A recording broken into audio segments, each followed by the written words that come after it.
তিন শ্রেণীর ব্যক্তির দিকে আল্লাহ রাব্বুল আলামিন কঠিন কিয়ামতের দিন তাদের দিকে দেখবেনও না, তাকাবেনও না, তাদের সাথে কথাও বলবেন না।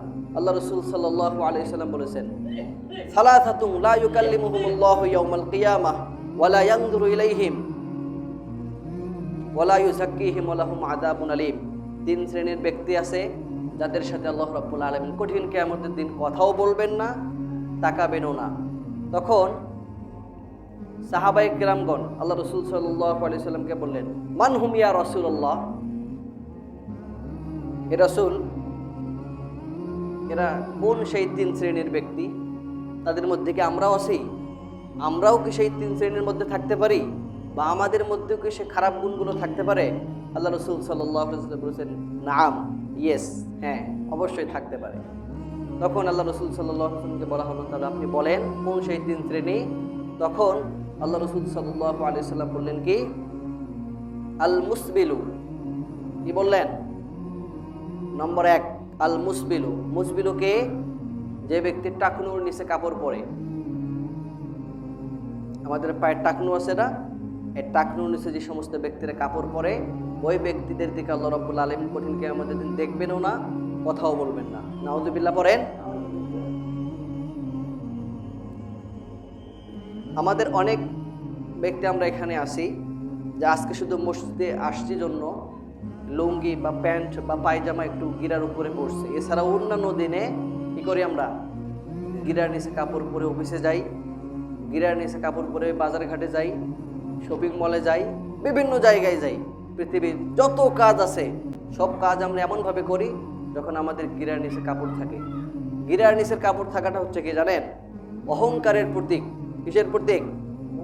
অহংকারের প্রতীক। খেয়াল করে দেখবেন সমাজে যে যত বড় নেতা অথবা পাতি নেতা, দেখবেন পায়ের দিকে খেয়াল করে দেখবেন তার কাপড়টা কিন্তু কোথায় থাকে? গিরার নিচে থাকে। দেখবেন, দেখে নিয়েন, প্রমাণ করে নিয়েন, চেক করে নিয়েন। যে ব্যক্তি হারাম খেতে খেতে পেট উঁচু করে ফেলেছে অনেক বড়, তার লুঙ্গি দেখবেন যে মাটির সঙ্গে নেসড়ে যায়, মিলে নিয়েন। এরপর কি? যে ব্যক্তি দাপট দেখিয়ে বেড়ায় সমাজে, পিছনের কিছু থাক বা না থাক, মুখের জোর ঠিক আছে, ওই ব্যক্তির দেখবেন গিরার নিচে কাপড়। মোট কথা হচ্ছে যারা জাহান্নামে যাবে ওই সমস্ত ব্যক্তিদের দেখবেন যে গিরার নিচে কাপড়। গিরার উপরে কাপড় পরে না কেন? গিরার উপরে কাপড় পরলে তাকে জামাতে ইসলামের লোক নাকি বলে, অথবা শিবিরের লোক বলে। বলে কি বলে না? বলেন। অথবা আনস্মার্ট বলে। কি বলে? আনস্মার্ট। যে সে গিরার উপরে কাপড় পরছে সে তো স্মার্ট না। অথবা যে গিরার উপরে কাপড় পরছে সে কি? রাজাকার। একটা ট্যাগ লাগাই দিলেন, ট্যাগ লাগাই দিলেন। কিন্তু আল্লাহ রাসূল সাল্লাল্লাহু আলাইহি ওয়াসাল্লাম কি বলেছেন? মা আসফালা মিনাল কাবাইনি মিনাল ইজারি ফিন্নার। পুরুষের টাকনুর নিচের যে অংশটা কাপড় বা পায়জামা প্যান্ট দ্বারা আবৃত থাকে, ওই কাপড়টা জাহান্নামে যাবে, ওই জায়গাটা। নাউজুবিল্লাহ বলেন। যতটুকু জায়গা আপনার ঢাকা থাকবে ওই সম্পূর্ণ জায়গাটা জাহান্নামে যাবে। সুন্নাহ ছিল পুরুষের গিরার উপরে কাপড় পরার, সেই পুরুষরা আমরা গিরার নিচে কাপড় পরি। যে সুন্নাহ ছিল মেয়েদের টাকনুর নিচে কাপড় পরার বা গিরার নিচে কাপড় পরার, তারা এখন প্লাজো পরে দেখবেন যে গিরার উপরে ওই কাপড়টা পরে কি পরে না, সবকিছু ঘুরায় গিয়েছে। কারণ আল্লাহ রাব্বুল আলামিন যাদেরকে জাহান্নামী দিবেন, মনে রাখবেন, তাদেরকে দিয়ে পৃথিবীর জমিনে জাহান্নামের কাজকর্ম করাবেন। যদি চেঞ্জ হয়ে নেই হতে পারে জান্নাত, আর যদি চেঞ্জ হওয়ার মানসিকতাই না থাকে তাহলে ভেবে নিতে হবে হয়তো আমি জাহান্নামের পথেই হাঁটছি। নাউজুবিল্লাহ পড়েন। এজন্য আপনি যেই হন, আপনার টাকা থাকতে পারে অনেক, আপনি পলিটিক্যালি অনেক বড় পাওয়ারই ব্যক্তি হতে পারেন, আপনার অনেক শক্তি থাকতে পারে, ব্যাংক ব্যালেন্স, জায়গা জমিন অনেক জায়গা থাকতে পারে, আপনার নেম ফেম অনেক থাকতে পারে, কিন্তু আপনি যদি গিরার নিচে কাপড় পরেন তাহলে আল্লাহ না করুক আপনি জাহান্নামে যাবেন। নাউজুবিল্লাহ পড়েন। এজন্য আমরা যেন গিরার উপরে কাপড় পরতে পারি এবং মায়েরা এবং বোনেরা যেন গিরার নিচে কাপড় পরতে পারে। আল্লাহ রাব্বুল আলামিন তৌফিক দিক, আল্লাহুম্মা আমিন। আরেকটা কি? আরেকটা হচ্ছে ওয়াল মান্নানু। ওয়াল মান্নানু মানে কি? ওই শ্রেণীর ব্যক্তি যারা মানুষকে উপকার করে খোটা দেয়। উপকার করে কি করে? খোটা দেয়। সমাজে চলতে আপনি যতই সম্পদশালী ব্যক্তি হন, আপনার যতই আপনি সব দিক থেকে স্বয়ংসম্পূর্ণ হন, আপনাকে কিন্তু মানুষের হেল্প লাগবেই, লাগবে না? আমরা সব আছে দেখবেন একটা সুতার জন্য হলেও মানুষের বাড়িতে যাওয়া লাগে, বিশেষ করে সুই সুতার জন্যই মানুষের বাড়িতে যাওয়া লাগে আরও বেশি, কারণ এটা অ্যাভেলেবেল থাকে না, সবার থাকে না, থাকলেও হারিয়ে যায়। তো এই সুতার জন্যেও দেখবেন যে মানুষের কাছে আপনাকে যেতে হবে, হয় না? এরপর যারা আমরা গ্রামে থাকি, মরিচ পেঁয়াজ ইত্যাদির জন্য মানুষের বাড়িতে যাওয়া লাগে কি লাগে না? একজন ব্যক্তি এসে আপনার কাছে টাকা চাচ্ছে, হুট করে আপনার কাছে টাকা নেই, পাশের একজনের কাছে টাকা আছে, আপনি টাকা নিয়ে নিলেন, প্রয়োজন আছে না? আছে। প্রত্যেকটা ব্যক্তি স্বয়ংসম্পূর্ণ মানুষ দ্বারা, সকলকে দ্বারা, একাই নয়। আপনি নিজেও স্বয়ংসম্পূর্ণ মানুষের মাধ্যমে, মানুষের হেল্প সাহায্যের মাধ্যমে। আপনি একাই স্বয়ংসম্পূর্ণ নন। আপনি এখনই বিপদে পড়লে আপনাকে মেডিকেলে নিয়ে যেতে 5 জন লোক লাগবে না? তো আপনার কি 5টা সন্তান আছে? আপনার কি 5 ভাই আছে? মানুষকে লাগবে না? লাগবে। তো জীবনে চলতে প্রতিটা পদে পদে, প্রতিটা ক্ষেত্রে মানুষের হেল্প আপনাকে লাগবেই, মানুষের সাহায্য লাগবেই। কিন্তু এই সাহায্য করার পরে যদি আপনি খোঁটা দেন, তাহলে আপনার জন্য আল্লাহ রাব্বুল আলামিন জাহান্নাম রেখে দিয়েছেন। নাউজুবিল্লাহ পড়েন। মানে কঠিন কিয়ামতের দিন আপনার সাথে আল্লাহ রাব্বুল আলামিন কথা বলবেন না, কথা তো বলবেনই না, তাকাবেও না আপনার দিকে।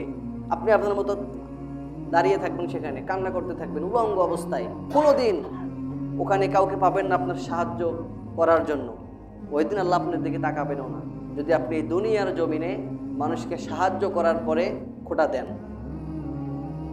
একজনের সাথে ঝগড়া লাগতেই পারে, লাগবে না? সমাজে থাকতে ঝগড়া লাগবেই, ঝগড়া হবেই।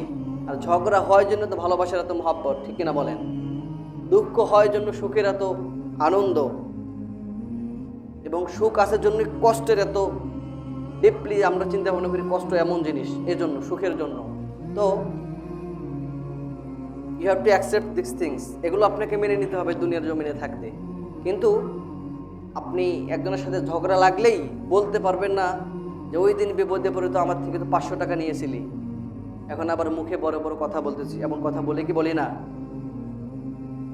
মরিচ পেঁয়াজের জন্য মা বোনেরা বলে না, ওই দিন বিপদে পড়ে আমার থেকে মরিচ নিয়ে গেলি, পেঁয়াজ নিয়ে গেলি, এগুলো বলেই কি বলে না? হ্যাঁ, বলা যাবে না, খোটা। এটা কি খোটা? আপনি খোটা যেভাবেই হোক, পেঁয়াজ মরিচের উপমাও দিতে পারেন, বড় হেল্প করে সাহায্য করে তার উপমাও দিতে পারেন। উপমা হলেই হলো। উপমায় যদি হয় তাহলে আপনি আল মান্নানের ভিতরে পড়ে গিয়েছেন, আপনার জন্যই জাহান্নামের দুঃসংবাদ। নাউজুবিল্লাহ পড়েন। এজন্য ঝগড়া হতেই পারে, যদি হয় মিউচুয়াল আন্ডারস্ট্যান্ডিংয়ের মাধ্যমে ঠিক করে নেবেন, বোঝাপড়ার মাধ্যমে ঠিক করে নেবেন। মুস্কি একটা হাসি দিয়ে আপনি শুরু করবেন আগে, যে সে তো কথা বলে না, আপনি আগে শুরু করবেন, আগে গিয়ে আসসালামু আলাইকুম বা একটু খাবার পাঠাবেন। আল্লাহ রাসূল সাল্লাল্লাহু আলাইহি ওয়াসাল্লাম বলেছেন, যদি তোমার কিছুই না থাকে তাহলে তরকারির মধ্যে একটু কি দাও? পানি বেশি করে দাও। হ্যাঁ, পানি দিলে ঝোল হবে, ঝোল দেয় না। পানি যদি একটু বেশি করে দেন, এটা ঝোল হবে, একটু ঝোল পাঠায় দিলেন। মানুষ বশ হয় কিভাবে জানেন? খাওয়ার মাধ্যমে। এটা মনে রাখবেন। আপনি যাই হন, আপনাকে যদি একটা 5 টাকার চা খাওয়ানো হয়, আপনি দেখবেন যে সব কথা বলে ফেলছেন তার কাছে। আর যদি বাড়িতে গিয়ে নিয়ে পেট ভরায় খাওয়ায় একটা জিনিসের আবদার করেন, আর যাই হোক না কেন সে তৎক্ষণাৎ না বলতে পারবে না। পারবে না? এটা আমার দ্বারা হবে না, এটা বাদ দিয়ে কথা বলে। এটা বলবে কিভাবে বলি, সে এত কিছু আমার জন্য করছে, খাওয়া দাওয়া করে যদি এখন না বলি, এটা হইল? সব কিছু করার পরে শেষের উত্তর কি? না, এটা হইল? এজন্য চুপ করে থাকতে হয়। তো খাওয়ানোটা হচ্ছে অনেক বড় জিনিস। আল্লাহ রাসূলকে বলা হলো আইয়ুল ইসলামি খায়রুন, হে রাসূল ইসলামে কোন জিনিসটি সুন্দর বলেন তো? তখন আল্লাহ রাসূল বলছেন, তুতআইমুত তাআম ওয়া তুকরিউস সালাম, যে তুমি মানুষকে খাবার খাওয়াবে এবং সালামের প্রচলন করবে। তো আপনি একটু খাবার পাঠাই দিলেন, সে দেখবেন আপনার প্রতি দুর্বল হয়ে গেছে। আরেকবার একটা কথা বলবেন চোখ মুখ বন্ধ করে, সে দেখবেন উত্তর দেবে। তো শুরু হয়ে গেল, শুরু করতে হবে। আল্লাহ রাসূল সাল্লাল্লাহু আলাইহি ওয়াসাল্লাম বলেছেন, কোনো ব্যক্তি, একজন মুসলিম যদি অন্য কোনো মুসলিমকে 3 দিন পরিহার করে, মানে ঝগড়া লাগার পর 3 দিন আর কথা বলে না, তখন আল্লাহ রাসূল সাল্লাল্লাহু আলাইহি ওয়াসাল্লাম কি বলছেন? ওই ব্যক্তি জান্নাতে যাবে না। 3 দিনের বেশি যদি কোনো ব্যক্তিকে আপনি অ্যাভয়েড করে চলেন, কথা না বলেন, কথা বলবই না, যা হয় হোক ওর দরজায় আমি যাবই না, যদি এটা বলেন, তাহলে হলো না, তাহলে আপনি মুমিনেই থাকলেন না। এই জন্য যাই হোক না কেন আমরা যেন খোঁটা দিয়ে মানুষের মনে কষ্ট না দিয়ে। আল্লাহ রাব্বুল আলামিন তৌফিক দিক, আল্লাহুম্মা আমিন। 3 নম্বর ব্যক্তি হচ্ছে ওয়াল মুনফিকু সিলআতাহু ওয়াল হালিফিল কাযিব। ওই ব্যক্তি, যে ব্যক্তি মিথ্যা কথা বলে ব্যবসা বাণিজ্য করে।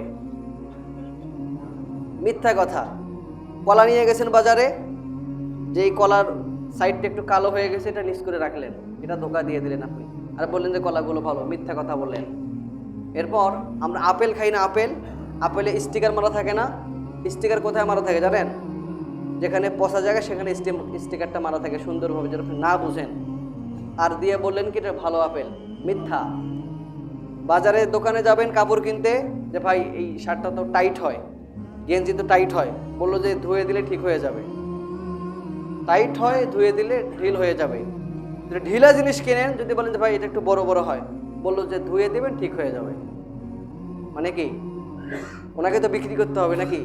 এই যে মিথ্যা, প্রত্যেকটা জায়গায় মিথ্যা। এই যে মিথ্যা বললেন, কঠিন কিয়ামতের দিন আল্লাহ রাব্বুল আলামিন আপনাকে দেখবেনও না, আপনার সাথে কথাও বলবেন না। নাউজুবিল্লাহ বলেন। তাহলে আমরা 3 শ্রেণীর ব্যক্তির কথা শুনলাম, যারা কঠিন কিয়ামতের দিন এমন অবস্থায় থাকবে যে আল্লাহ রাব্বুল আলামিন তাদের দিকে দেখবেনও না, তাদের সাথে কথাও বলবেন না।